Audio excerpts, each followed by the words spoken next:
What's up, guys, and welcome back to the garage. Today we are going to be walking through a 5-tire rotation on the Jeep. It is about time we get these tires rotated. I've done this once before, driving on it for a while. Honestly a little bit late, but better late than never. So unlike a 4-tire rotation, we're going to do a 5, utilize the spare on the back, keep these wearing nice and even. I'll throw up a graphic on screen just to, here, show you, maybe illustrate what it's going to look like. But essentially we're going to take the spare tire, move it to the passenger side in the back. Back tire will move up to the passenger side in the front. Passenger side front tire will go all the way to the driver's side in the back. The driver's side back tire will move up to the front, and that front tire will move to the spare. It's pretty simple, pretty straightforward. Tools as far as this job's going to be concerned, we're going to need this Allen key to get the wheel centers, the covers off. We're going to need a breaker bar of some kind. Doesn't have to be a certain kind as long as it's a breaker bar. This one happens to be 1/2 inch, so I'll be using this one. And we will of course need the torque wrench. And for these wheels, your wheels may be different, but these wheels need a 3/4 inch 6-point deep socket. So 12-point for this has worked in the past, but 6-point's a little bit beefier, a little bit better. The only 6-point I have is 3/8, so I've got a 1/2 inch to 3/8 adapter on here as well, if you're wondering what that is now. I do believe I'm also going to need an extender, just because these wheels have a little bit of offset that I'm going to have to clear. Getting this long handle to clear the rubber requires a little bit of a extender. So other than that, the only other tool we'll need is the jack and the jack stand. So I'm going to go ahead, grab my bottle jack, set it up to the air, hook it up to the air compressor, get this jacked up, and put on the stands, and I'll meet back with you once I got this guy in the air. Quick note before we do that: before we jack everything up in the air, always go through and break your bolts loose. You don't want to be cranking on this when it's in the air. You don't want to potentially knock it off the jack, that's why. So I'm going to go through, break the bolts off, break the bolts loose a little bit, then jack it up, put it on stands, and I will meet back with you once we're ready to rotate the tires. Now before I break everything loose and jack the car up, I decided I wanted to take the spare off. Just figures a little lower to the ground, a little easier to do. First thing we got to do is remove the third brake light. Very simple to do that. Just pull it back, and then there's a little tab here, disconnect the wiring, and then pull the wiring out.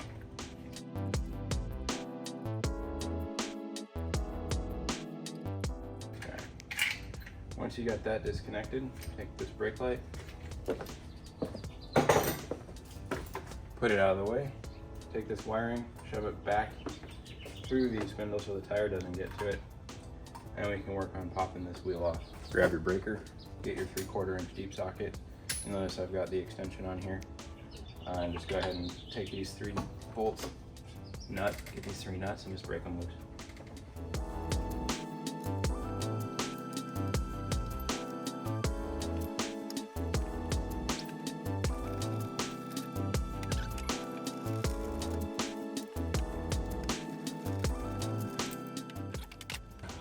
Okay, go ahead and just lift the spare tire off.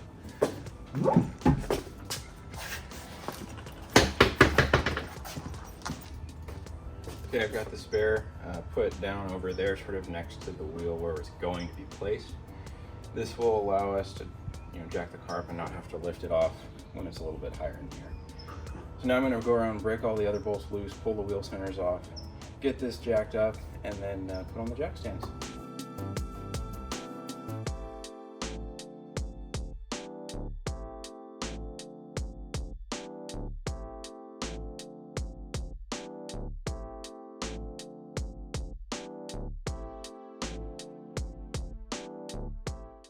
All right, I've just broken loose all the nuts on this side of the car. Also took off the center caps, so I'm gonna go ahead and do the exact same thing over there, and then get this thing in the air. Okay, I thought I'd take you under here, starting to jack up the back of the Jeep here. I got that one done already. And I'm, for the first time, using this new hydraulic bottle jack. It's a Air Power 12-ton hydraulic bottle jack, way more than I need for this Jeep, which is nowhere near 12 tons.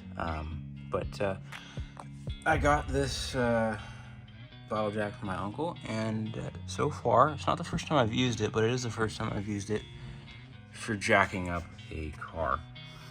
So thought I'd just take you along under here and kind of show you how it's been working out. So far, it's a lot more, I guess, maneuverable than using that guy, the floor jack, because it's not as heavy. I can just pick it up with one hand. The only thing I don't particularly care for is the mechanism to release the jack and lock it in. This little tiny lever, I think I need to get a tool for it, but it's too small to grip and grab with your hands. So I've just been using this end of this hammer here to get around it and lock it. Got a block of wood just to keep the jack from scratching the bottom of the axle, but other than that, pretty simple. Get your compressor hooked up. And also, if anybody doesn't have a compressor, they're not that much. It's like $100 on Amazon for that thing. So if that's something you're interested in, you want shop air, it's an easy, cheap way to do it. So go ahead, squeeze this handle, and it should start going up.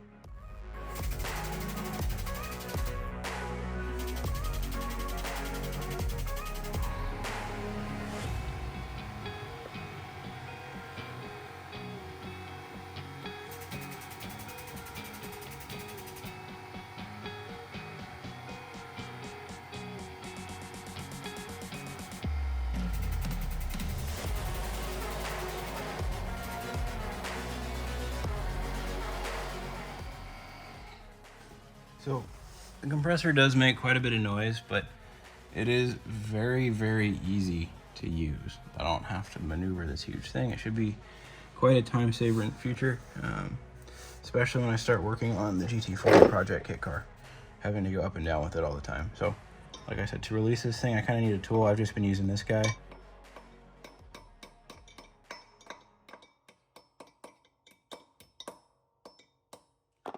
Knocking it to where my hands can turn it, drops it right down onto the jack stand, and give it another turn.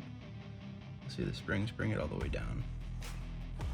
So that is the back of the car jacked up. So piece of cake. The other, I guess, massive plus for me is with these jack stands that I've got. I initially had some different brand jack stands from Amazon. They did not have these welded feet on them, which forced me to need to use a piece of plywood underneath the jack stands to prevent from marring up the floor. The way this sits, that's not necessary anymore. Similar deal for the jack itself with this massive flat base. No plywood is needed with that. It has 4 wheels. You kind of need a piece of plywood under each wheel, which makes it a lot more difficult. So I think for what we're doing today, this makes a lot more sense. So I'll throw a link actually to this guy if I can find it in the video description down below. Jack stands you can find everywhere. I don't think I need to link these guys. They're just on Amazon, but it's literally a 6-ton Daytona jack stand. So I'm gonna go ahead and get the front 2 jacked up, and we can actually make some progress on rotating these guys. Okay guys, I've now got the Jeep in the air. Come under here, you can kind of see, there you go, see a little better now. Got the jack stand. I'm really impressed with how the bottle jack worked. Once you get it lined up under the axle, it's a piece of cake. You don't have to put plywood down under it. It's easier to maneuver. Easier in this tighter sort of garage space as well. So quite pleased with that. I'm gonna go ahead and buzz these nuts off. I got the impact driver out, though. I'm only sending this in reverse. I'm not gonna, whiz them on and tighten them down so they never come off again. I'm just gonna use this to help buzz all of these off a little bit quicker than doing it by hand. So I'm gonna go ahead and get all of these nuts off, and I'll go ahead and start rotating the tires.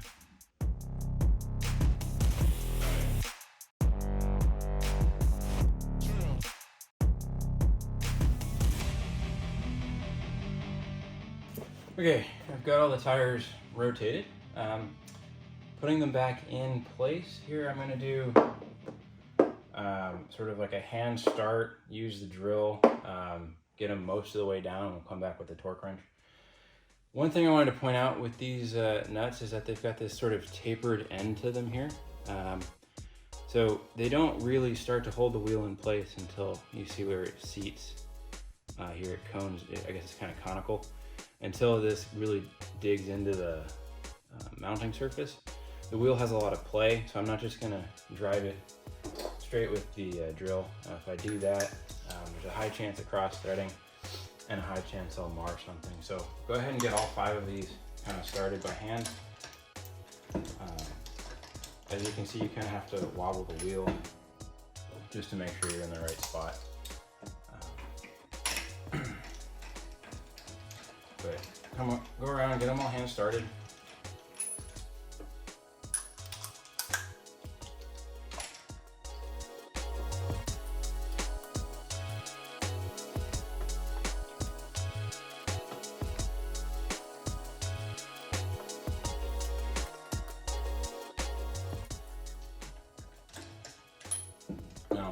You can kind of see visually what I mean by the amount of play in these.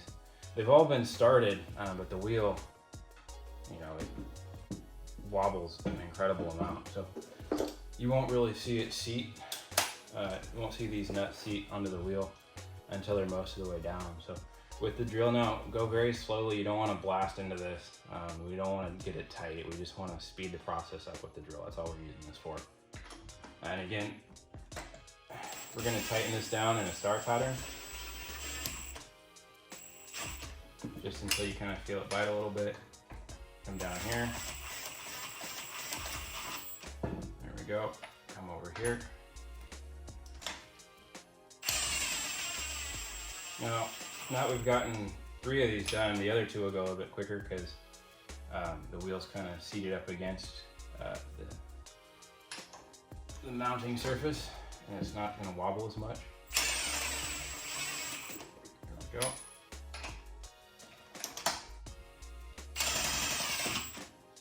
Okay, come back to the first one that we started. Just make sure we're all the way down with it. There we go. Come back to the second one. There we go. Third one. Pretty much there. That's there. And that's there. So that's, you know, I call it finger tight, hand tight. I'm gonna do the other 2, get the spare tightened down, finger tight, and we'll come back with the torque wrench and go over all the torque specs.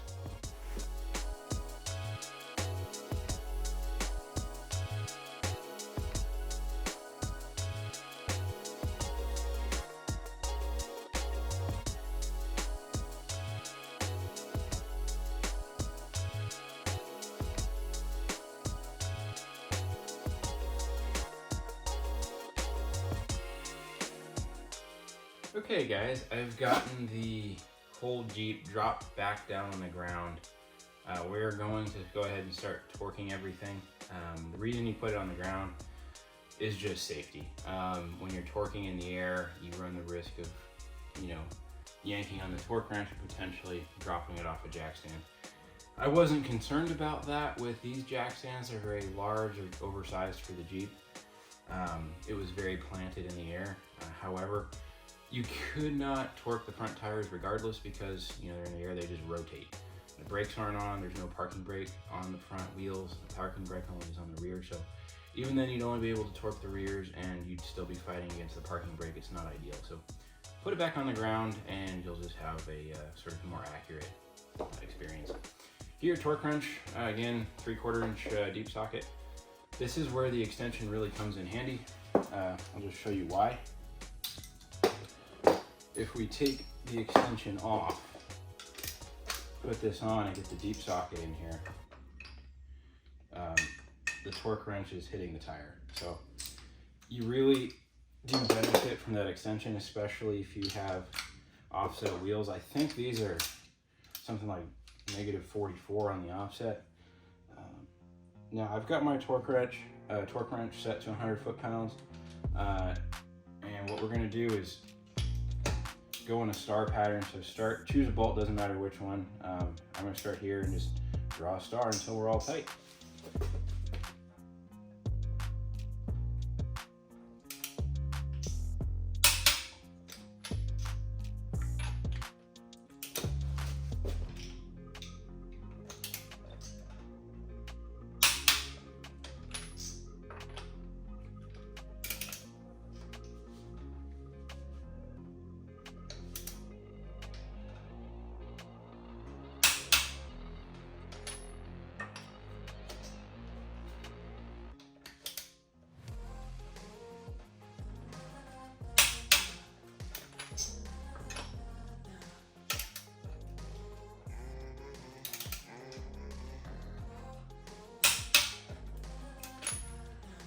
Okay, and that is all 5 torques. So I'm gonna go around, finish up the other 3, and go ahead and meet you for torquing the spare down.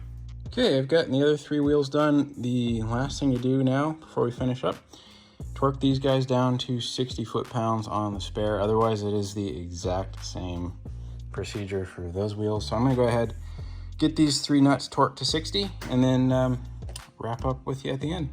All right, so now that the spare is torqued, I did do a quick drive around the block, and then I just hit all 4 tires again, getting them back to 100. You lower the car off the jack stands onto the ground, torque them to 100. Sometimes there's a little bit of settling, take it for a quick little spin, come back, retorque them. There's a little bit of movement back to 100 again. Should be good to go. So with that in mind, we are done on this 5-tire rotation of the Jeep Wrangler. If you enjoyed this video, give it a like. If you're not already, subscribe to the channel. And as always, stay tuned for more.